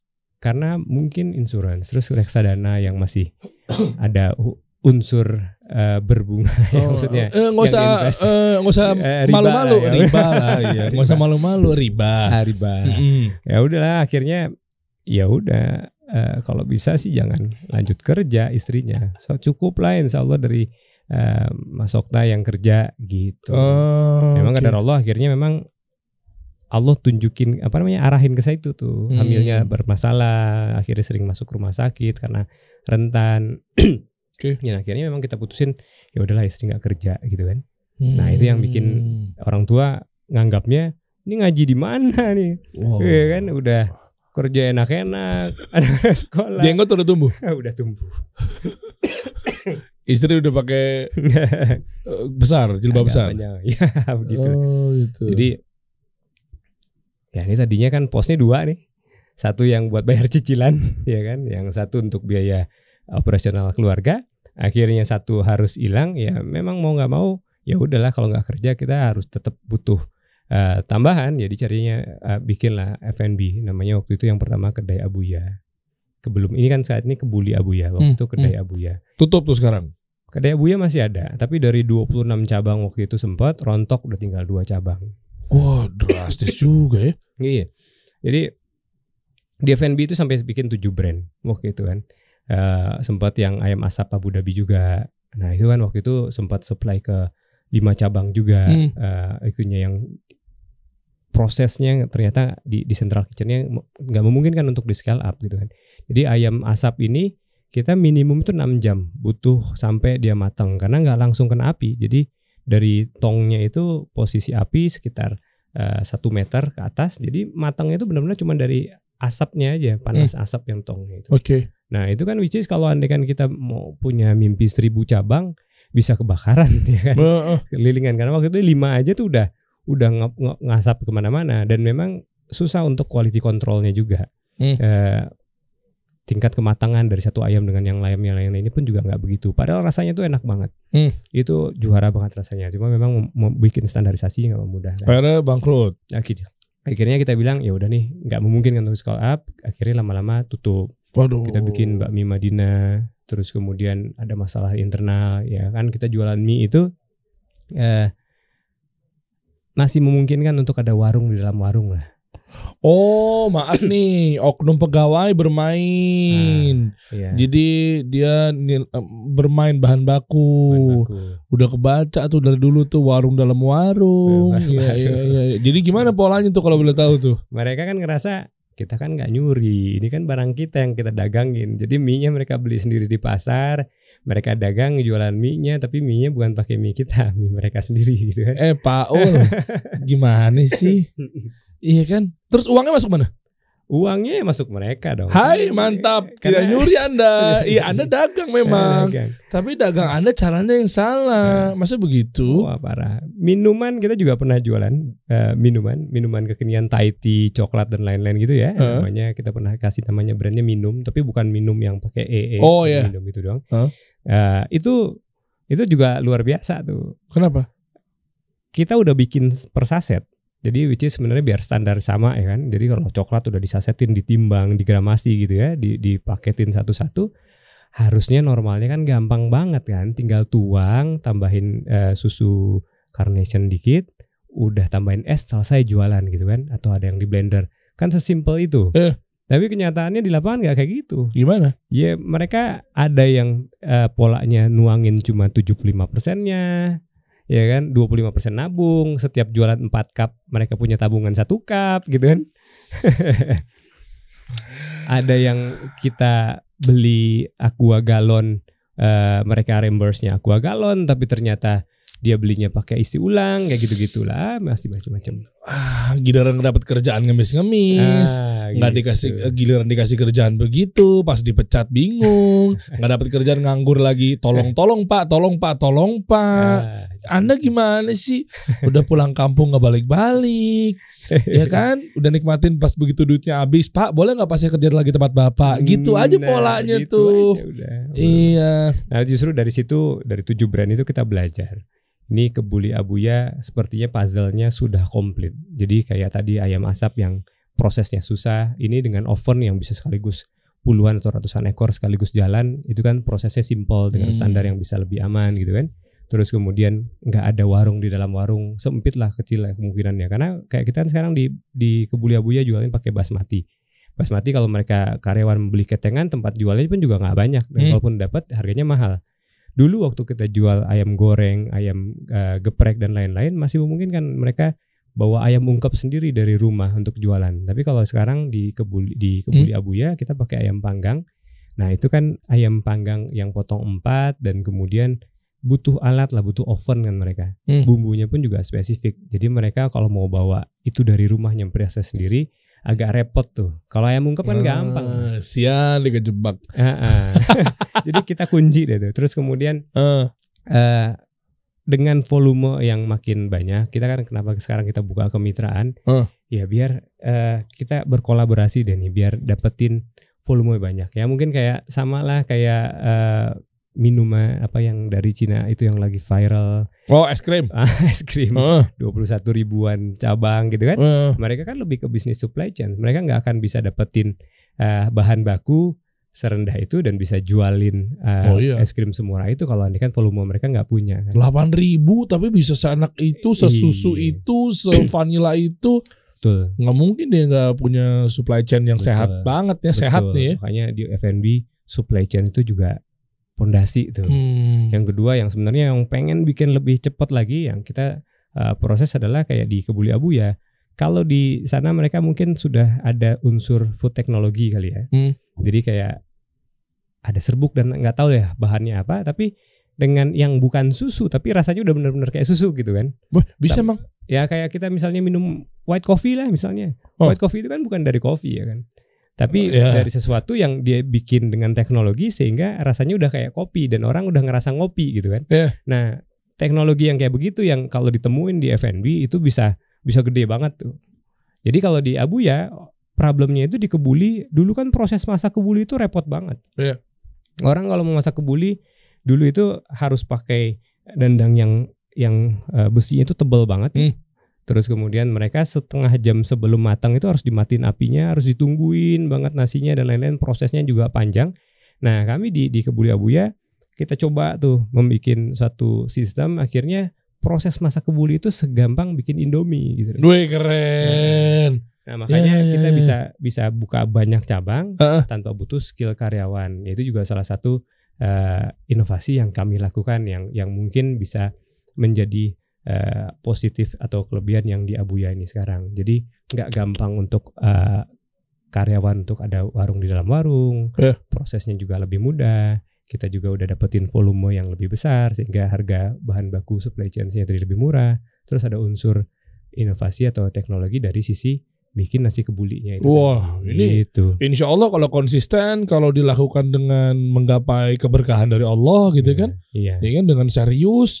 Ini bentar lagi kayaknya mimpi 1000 cabang akan terwujud kan nih insya Allah nih. Amin. Apalagi kalau dibantuin Mas Dery jadi ambasador ya. Masya Allah. Udah dapat red cardnya belum? Bisa ngobrol sama manajer saya. Saya murah lah, nanti bisa diatur ya. Siap. Saham kosong bisa juga. Mantap. ya. Nah terus sekarang gimana untuk dari revenue? Aman deh. Alhamdulillah. Per bulan berapa kalau boleh tahu? Nah, ini yang rada sensitif untuk dibahas ya kan. Oh gitu, nggak usah dibahas ya. Udah tembus berapa miliar? Ya lumayan lah. Mau buka cabang katanya di Saudi ya? Bersyukur. Di Saudi mau buka cabang ya ntar? Iya, habis Ramadan? Insyaallah lagi proses. Wih, Masya Allah. Di kota Taif aja, Taif. Iya, dingin ya situ ya. Oh, di Taif tuh tempat saya ketemu main. Topi itu. Kok tahu sih? Kok tahu? Ya, lo tau gak? Ini baru pertama kali gue bukan di sini. Gue kemarin ke Taif, main tobogan tuh yang mobil itu trek gitu kan. Ya teman-teman ngikutin lah pasti lah ya, insya Allah. Kan Topi hilang kan, terbang kan. Kita balik lagi tuh. Antara ada videonya hari ini, malam ini akan gue posting tuh yang part 2-nya. Terus udah ketemu Topinya. Ketemu ya. Nih, ini gue bocorin di sini nih ya. Pas ketemu, terus jadinya malah nggak keren lagi. Ya meskipun udah qadarullah ya. Ini pesan moral yang dia ambil adalah ketika kita mempertahankan sesuatu, kalau memang kata Allah ridhonya enggak ya enggak. Menurut kita baik, tapi menurut Allah enggak. Nah, gitu. Ya kan? Begitupun sebaliknya. Akhirnya udah dipakai, dapet, ya langsung gue bocorin di sini nih. Baru Bang Okta doang nih gue bocorin nih. Nyampe besoknya 2 hari lagi kalau nggak salah, habis dari situ pulang lewat Jeddah. Jadi berangkatnya dari Jeddah, kita pulang ke Indonesia. Topi yang gue udah berusaha cari keliling-keliling deket tepi jurang, gue ketemu, gue pakai, gue jalanin taunya akhirnya harus tetap hilang dan nggak keren menurut gue. Ketinggalan di kabin bis. Iya, itulah takdir ya kan. Kalau memang udah bukan rezekinya kan. Tuh. Makanya orang bilang kalau rezeki itu akan ngejar kita ya kan. Kalaupun kita nggak tahu rezeki kita di mana, rezeki kita tahu di mana. Betul. Nah ini juga nih yang bisa jadi pelajaran kita di Abu Yadi. Maksudnya membangun nih bisnis. Ya tauhid tuh. Ya. Jadi yang tadi saya cerita itu tadi ya kan, kita udah aja tuh bangun, udah 7 brand sampai bangkrut. Terus kemudian yang tadi cerita sempat minus tuh, mau keluarga ini kayaknya tahun 2021 ya itu yang ibu 1 tahun sebelum ibu meninggal. Kan 2021 pas lagi pandemi itu segala macam, ini kayaknya kita harus pulang nih ke Padang gitu kan. Pulang ke Padang, ketemu sama orang tua, kayaknya ini belum tentu bisa sahur bareng lagi sama keluarga gitu. Tapi lagi nggak ada duit itu. Ini belum ada. Ini belum jalan. Ini kan baru benar-benar kita buka itu kan di Maret. Di Maret. Jadi ini baru-baru mau merintis lah yang brand Kebuli Abuya ini. Boleh nih coba ceritain mundur dikit ya guys ya. Jadi kan akhirnya kan pengen nyenengin ibu pulang ke Padang, Payakumbuh. Jadi ya ibu tinggalnya itu kan di Padang. Jadi ngajak jalan-jalan, kalau di Padang itu kan jalan-jalannya ya ke Bukit Tinggi, ke Payakumbuh gitu kan, daerah sekitar. Jadi pengen ngajakin orang tua jalan-jalan lah di Ramadan nih. No hepeng nih ya. No hepeng. Tapi sebenarnya itu ada berharap ada hepeng yang masuk, tapi belum masuk. Ya udahlah bismillah lah kita jalan. Jadi jangan berharap dulu deh. Jadi terbang dulu bismillah, niatnya karena pengen ketemu sama orang tua Ramadan pertama di ketemu sama orang tua, nyenengin orang tua, ngajak jalan-jalan sebelum Ramadan. Akhirnya tetap berangkat sama anak-anak komplit ya. Dan 4 anak kan yang pertama kedua lagi di pesantren, ya kan, di Nuraida di Bogor. Tahu. Terus kemudian 3-4 kan masih kecil-kecil. Nah kita berempat tuh pulang berenam ke Padang, ketemu sama ibu, bapak, udah jalan-jalan aja ke Bukit Tinggi, Payakumbuh. Nah waktu itu bilang tuh, ini kita ke Bukit Tinggi yuk, mau dingkain tapi gimana? Karena selama ini kita tuh lagi susah, lagi apa tuh kita nggak pernah cerita sama orang tua. Karena nggak mau nyusahin orang tua. Gak mau jadi pikiran, nggak mau jadi susahin dan lain-lain. Tapi padahal sebenarnya tahun 2020 pandemi itu kita sampai jual motor, jual mobil. Jadi sempat ada motor yang agak gede gitu lah ya, dijual, terus mobil dan lain-lain. Tapi orang tua tuh nggak dikasih tahu lah ceritanya. Kalau lagi susah. Akhirnya pulang ke Padang ya dia anggapnya ya masih punya duit lah kan, sampai bisa punya uang buat ke Padang gitu loh kan. Padahal itu benar-benar saldo itu pas-pasan buat beli tiket, sama kalau misalnya di Padang nggak kemana-mana itu masih cukup. Ini baru pertama kali nih gue ceritain. Jadi waktu itu pas ke Padang kita hitung-hitungan nih, ini tiket pulang pergi kita beli ada duit nih. Kalau misalnya di Padang doang kan makan nanti di rumah, kita kan ngomong sama istri, cukup lah insya Allah sampai balik gitu kan. Tapi akhirnya di sana yuk selagi ada anak-anak nih kita jalan-jalan yuk ke Bukit Tinggi. Akhirnya kan ada biaya nginep di hotel, ya kan, harusnya biaya bahan bakar mobil dan lain-lain buat makan sepanjang di sana. Oh ya Pak, ya Mas, siap berangkat. Tapi pas habis itu nyampe di Bukit Tinggi mau ke Payakumbuh, udah saatnya makan siang, duit nggak ada. Wah, di ATM nggak ada tuh ya? Nggak ada duit. Oke, terus Istri ngomong, ada pegangan berapa? Nggak ada juga. Aduh, ini gimana nih? Ya udah, bismillah aja jalannya dulu. Jalan, akhirnya ketemu ATM tuh, ATM BNI gitu di Bukit Tinggi. Duduk tuh dari sana. Ya terus kemudian doa lah, ya Allah nih, jangan sampai nih orang tua tahu nih kalau lagi nggak ada duit nih. Tapi mau gimana? Mau ke siapa nih minta? Bismillah jalan, adalah cek, alhamdulillah ada duit 30 juta. Masya Allah. Duit dari mana 30 juta tiba-tiba muncul di ATM? Nah itu dia. Jadi ada proyek yang kita udah jalanin sebelumnya, bikin satu outlet, udah jadi, udah taruh duit di sana, udah tinggal buka lah ya. Tapi belum dibayar-bayar. Oh, pas turun. Jadi ya pas, padahal sebenarnya sebelum berangkat itu di follow up nih, tapi ya itu nggak dibaca, nggak dijawab, terus segala macam. Udah sampai teman kayaknya ya itu dia tuh. Allah pengen kayaknya benar-benar ya udahlah, nggak ada berharap lagi ke manusia manapun, sampai ke piutang pun juga lu nggak usah berharap deh. Ini tauhid nih. Tauhidnya. Dan akhirnya mulailah di situ. Ya udah ya Allah, ini cuman ke Engkau doang nih aku minta nih, cuman pengen nyenangin orang tua, jangan sampai mereka tahu kita lagi nggak ada duit gitu loh kan. Padahal sebenarnya kalau minta pun juga mereka pasti ada duitnya lah, tapi jangan sampai lah nih Allah. Akhirnya alhamdulillah tuh turun tuh duitnya. Akhirnya bisa 30 juta. Alhamdulillah. Udah lebih dari jalan-jalan ke Payakumbuh tuh. Jalan-jalan. Arif Muhammad udah buka belum tuh restoran Padang Payakumbuhnya? Belum buka ya. Iya. Nah. Masya Allah. Inilah nih ketika kita betul-betul bergantung pada Allah, pasrah, karena Islam itu menyerah. Iya. Ya kan, kita serahkan semuanya kepada Allah, itu Islam itu kan menyerah. Iya. Nah sehingga Allah, oke. Ya, prasangka baik sama Allah dan seterusnya kan, dikit-dikit menggantungkannya kepada Allah. Allah mudahin langsung. Ya kan, ketika kita bertakwa sama Allah gitu dengan semaksimal mungkin kan Allah buka. Sebelumnya itu banyak kan ujian yang kayak tadi, masalah karyawan, ada masalah outlet tutup dan lain-lain. Itu kan dari 7 brand itu banyak problem-problem yang muncul. Tapi mungkin belum sampai selevel titik di hati itu yang ya Allah udah nggak ada lagi di tempat minta nih, cuman ke lu nih ya Allah, sama ke Allah ya kan, maksudnya cuman padamu ya Allah. Itu titik itu yang mungkin akhirnya Allah udah ngasih kepercayaan, akhirnya zam-zamnya tuh keluar di Kebuli Abuya. Itu biasanya makanya Masya Allah, akhirnya stigma Padang Bengkok udah nggak ada lagi nih kayaknya. Kan dulu kan katanya begitu. Kenapa sih Padang Bengkok pelit gitu maksudnya? Jadi gimana sih itu maksudnya? Istilah Padang Bengkok, Aldan juga Padang kan? Padang Bengkok kan bercanda-bercanda dulu kalau di SD kan diceng-cengin tuh. Kenapa sih maksudnya? Jadi kalau apa namanya, filosofi lah ya. Kalau di Padang tuh kan mereka memang jangankan kalah, draw aja nggak mau gitu loh. Kalau orang Padang tuh bahasanya kalau tak kurang nak di luar, kalau tak impi nak di ateh. Nah itu kan maksudnya filosofi itu. Jadi kalau misalnya kita kekunci di kamar nih, kekurung nih ya, maksudnya ya kekurung itu maunya itu kita di luar posisinya. Jadi kan sebenarnya nggak kekurung kan, pintunya kekunci. Oh, egois. Jadi kalau aneh kan main impit-impitan tuh, yang proses yang dibawa. Nah tapi pengennya kalau main impit-impitan pengen yang selalu paling atas. Jadi nggak Padang begitu tuh. Nah itu nggak kan, semua ya. Semua itu filosofi yang memang kayaknya nggak pernah mau kalah banget. Makanya dibilang bengkok gitu ya itu. Kalau bengkok itu kan begini nih. Jadi kalau orang bilang juga kayak sabi alay gitu ya.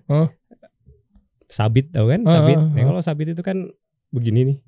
Jadi maunya itu kalau nyabit itu ya buat dia semua gitulah intinya. Tapi itu enggak begitu sih sebenarnya. Enggak begitu semuanya, ini cuma hanya sekedar stigma zaman dulunya aja. Tapi teman saya rata-rata begitu. Apakah itu terwakili ke semua atau gimana ya? Ya enggak Padang. Gila gue diserang sama orang Padang nih. Bercanda kan gue udah bilang stigma. Iya, tapi nggak semua orang Jakarta, mungkin ada juga yang pelit apa segala macam. Jadi makanya dia udah bulat, melengkungnya tuh serakah ke dia sendiri.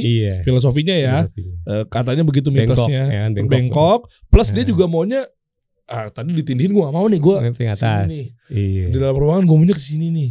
Oh gitu. Ya, dan cewek-ceweknya juga gitu. Enggak, soalnya cewek-ceweknya kan katanya kan juga dia ngebeli kita, nggak ngerti gue. Itu di Enggak beberapa daerah sih. Pariaman itu misalnya gini. Jadi kalau di Padang itu kan matrilineal. Dari keturunan ibu. Yang dapat suku itu di Padang kan perempuan. Oh, beda sama Batak. Beda sama Batak. Jadi perempuan ini yang nanti akan tinggal di rumah. Kalau kita nikah itu kita tinggal di rumah perempuan. Oh, gitu loh. Makanya jadi, perempuan yang ngebeli kita. Jadi mereka beli karena kan ibaratnya nanti ketika setelah nikah, ya anak laki-laki akan tinggal di rumah perempuan gitu loh. Oh gitu. Makanya dia yang beli kita, dia yang bayarin kita. Di Pariaman itu kalau andai kan ada yang anak laki-laki udah disekolahin sampai jadi dokter misalnya, atau jadi TNI atau dan lain-lain ya makin PNS dia makin gede tuh biayanya. Oh gitu. Podcaster gede nggak podcaster? Coba aja tes market. Gue lagi promo nih. Jual diri. Ya kan bisa juga kan dibeli sama akhwat-akhwat kan. Ada mau beli gue gak? Lagi promo nih, diskon. Gitu. Oke lah, nih coba kita cek ya ke Buli Abuya. Ada totalnya ratusan cabang. Iya, ini cabangnya di mana aja nih, Bang Bro? Nih lihatnya di mana sih? Banyak kan di Bekasi, Depok gitu. Oh, Bekasi doyan juga makan kebuli ya? Iya, Masya Allah gitu. Oke. Di Padang ada dong. Padang ada, ini kita baru mau buka bulan ini, insya Allah tanggal 12. Itu yang di Padang yang paling gede ntar tuh ada 1.100 meter. Kita buka di Padang. Jadi konsepnya resto, nanti ada ruangan VIP dan lain-lain. Kalau di sini kan kita rata-rata kios atau ruko ya. Nanti di Padang di sana. Karena kalau cuma jualan makanan di Padang, orang Padang tuh jago masak. Jadi di rumah mereka makanan tuh udah enak-enak. Nah, yang buat bikin mereka mau keluar cari makanan ya mesti ada tambahan-tambahan fasilitasnya. Jadi ya tempat yang harus bisa buat ngumpul bareng keluarga, bareng teman. Jadi kita siapin ada tempat main anak-anak. Oh iya, Masya Allah gede 1.000 meter. Bangunnya berapa miliar tuh? Nah itu ntar tanggal 12 kita buka. Oh iya, semoga Allah mudahin ya. Nah ini lokasi ya, lokasi yang dimaksud itu adalah semua cabang di sini, kelihatan deh. Belum, ya coba dilihat. Coba aja. Ya, ntar lu cek sendiri ya teman-teman ya. Coba ke bawah-bawah dong ada apa aja sih menu-menunya. Oh Masya Allah. Ini di mana nih? Beli 2 gratis 1. Nah itu pas lagi opening. Ini tim sosmed ada ngerjain nih? Ada tapi ya butuh bantuan support. Iya bener kan, maksudnya megang akun sendiri juga, posting sendiri apa ada tim sosmed? Ada tim sosmed. Ada ya tim sosmed ya. Oh ini ada. Udah oke ini konsisten warnanya ya, Masya Allah. Oke lah buat teman-teman di sini mungkin kalau lihat ada ke Buli Abuya, saran saya dicobain aja. Kenapa? Karena tadi gue barusan udah cobain tuh Zen Ajib. Masya Allah. Benar. Apalagi di situ 15.000 makan di tempat. Iya. Dikenalnya begitu kan? Iya. Gojek tuh tahunya tuh 15.000 makan di tempat. Iya. Dan udah dapetin pakai basmati itu kan? Jadi kita kan tagline-nya ke Buli Abuya lebih dari rasa. Jadi lebih dari rasa itu ya bukan cuma sekedar rasa enak. Jadi kita lebih hemat dan lebih sehat gitu kan. Jadi ke Buli Abuya lebih dari rasa. Jika ada yang lebih hemat dan lebih sehat, kenapa pilih yang lain? Mantap. Jika yang lebih mahal banyak gitu ya. Lebih mahal banyak. Kita kan juga sehat. Ada juga yang jualan bumbu-bumbu kebuli yang di online gitu. Itu kan bukan rempah asli kan. Kalau udah di packaging, di saset dan seterusnya, Allahu'alam ya. Iya, tapi kan artinya kan ya mungkin ada bahan pengawetnya misal atau segala macamnya gitu ya. Oke, coba atas lagi dong. Atas lagi langsung aja diklik aja tuh teman-teman ya. Nih, semua di fasilitas online semua ada ya? Ada. Di Gojek, GoFood ya maksudnya, GoFood, GrabFood, Shopee Food, TikTok Food ada gak sih? Nggak deh, TikTok Food. Belum. Belum deh. Ini dia nih. Masya Allah. Next berarti buka di mana aja? Padang. Kita mau Padang, Solo, Pekanbaru, Bandung. Banyak mitra yang udah daftar juga ya? Udah. Boleh nggak kalau teman-teman calon mitra nih yang pengen coba buka ke Buli Abuya? Bisa, caranya gimana? Jadi, informasi kemitraan itu ya? Ada informasi kemitraan ya itu. Oke. Ada yang mau tambahin nggak, Bang Okta? Mungkin ada yang kurang. Kalau paket kemitraan kita itu udah all in 75 juta, sudah lengkap semua peralatan perlengkapan, training karyawan, terus kemudian bahan baku awal, uang kas untuk jalan pertama. Jadi kita udah paket, jadi nggak beli kucing dalam karung lah ya. Karena dulu kan pernah punya pengalaman nggak ada biaya kemitraan tapi ujung-ujungnya habisnya miliaran gitu kan. Oh, apa brand apa tuh kalau boleh tahu tuh? Nggak boleh lah ngomong. Terus kemudian ada juga yang kayak gitu ya, memang memang nggak ada biaya kemitraan, tapi nge-charge untuk biaya trainingnya 100 juta gitu kan, biaya rekrutmennya ada biaya lagi, alat-alat, peralatan dan perlengkapan mereka ngambil margin. Nah kita bikin paket 75 juta itu udah sampai buka deh. Jadi tinggal siapin tempat, renovasi bisa dilakukan sendiri, tapi kami kasih rambu-rambunya, warnanya dan lain-lain. Jadi ya benar-benar hanya 75 juta, jadi nggak ada biaya cas dan lain-lain, sudah siap buka. Tapi kalau andaikan misalnya, Pak kita nggak punya tukang untuk ngerjain dan lain-lain, nggak ngerti lah, kita juga ada paket 25 juta. Jadi itu udah include semua. Jadi kalau ada 100 juta, ada tempat, udah sampai buka. Kalau andaikan biaya renovasinya melebihi dari 25 juta, ya itu udah kewajiban tanggung jawabnya kami gitu kan, karena bikin paketnya begitu memang. Jadi biar orang nggak, Pak katanya kemarin cuma 20 jutaan, ternyata kok sampai 40 juta. Oh iya karena plafonnya rusak, Anda ini ada itu dan lain-lain. Nah itu yang kita pengen hindari. Ya benar-benar 25 juta deh budgetnya siap. Jadi semuanya kalau andaikan lebih dari itu ya kami yang akan tanggung biayanya gitu loh. Wih, Masya Allah. Mantep lah kalau begitu. Ya. Jadi buat teman-teman silakan aja nih ya. Ini kemitraan nih insya Allah nggak menyesal lah. Iya kan? Bareng sama Kebuli Abuya ini. Ini ada isinya loh di sini. Ada isinya yang ini. Ada yang ini. Ini apa nih sih, boleh dibuka nggak? Ada. Ini kalau ini yang paket satuan tuh yang masih Kebuli. Kalau tadi kan Namampan. Iya. Dan kemitraannya juga katanya lebih dapatnya untungnya lebih besar daripada pemilik brand nih. Iya, 60% untuk investor. 40% sama kita. Dan ini autopilot, jadi kami yang kelolain semua. Jadi benar-benar investor benar-benar layaknya investor. Jadi dapat laporan aja tiap bulan. Tapi akses untuk sistemnya, jadi bisa ngeliatin omsetnya itu in time. Jadi kemudian juga bisa dapetin akses CCTV, bisa ngeliatin outletnya setiap saat gitu. Terus kemudian kita juga ada WA group. Yang di WA group itu semuanya didokumentasikan. Absensi karyawan, pengeluaran, pemasukan, activity apapun bisa di sana. Jadi ketika mitra nantinya dapat laporan keuangan, mereka bisa cross check dari sistem, bisa dari WA group juga bisa. Kayak point of sales gitu. Iya, bisa ngecek secara online. Betul. Penjualannya berapa apa segala macamnya. Wah, lebih gede lagi keuntungannya dan seterusnya gitu ya. Iya, dan ini nggak ada batas waktu. 5 tahun, tapi kalau memperpanjang nggak ada biaya lagi. Habis ini kita ngobrol deh, kayaknya gue pengen buka juga nih kayaknya ngelihat dengan kondisi dan rasa dan seterusnya ini ya.